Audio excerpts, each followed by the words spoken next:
خبر شامل کرتے ہیں جنگ سے۔ ڈسٹرکٹ رپورٹر ظفر عباس کی رپورٹ کے مطابق صفائی کے ناقص انتظامات اور زائد المیعاد اشیاء استعمال کرنے پر شہر کی مشہور بیکری اور آئس کریم پروڈکشن یونٹ بند۔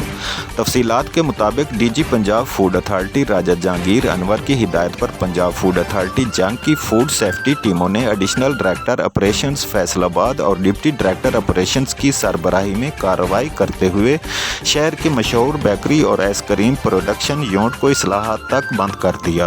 ممنوعہ کھلے رنگ اور زنگ آلود برتنوں کے استعمال، صفائی کے انتہائی ناقص انتظامات، مچھروں اور مکھیوں کی بھرمار اور پروڈکشن ایریا سے بدبود اور تیار شدہ مٹھائیوں میں حشرات کی موجودگی پائی گئی۔ کارروائی کے دوران تقریباً 1 کلو گرام ممنوعہ اشیاء اور 8 کلو گرام غیر معیاری مٹھائی کو موقع پر ضائع کر دیا گیا۔ علاوہ ازیں 7 kilo gram jelly packing material کو بحق سرکار ضبط کر لیا گیا۔ دیگر کارروائیوں میں 2965 لیٹر غیر معیاری اور جیلی پیکنگ مٹیریل والے جوس کو تلف کیا گیا اور متعدد دکانداروں کو وارننگ نوٹسز بھی جاری کی۔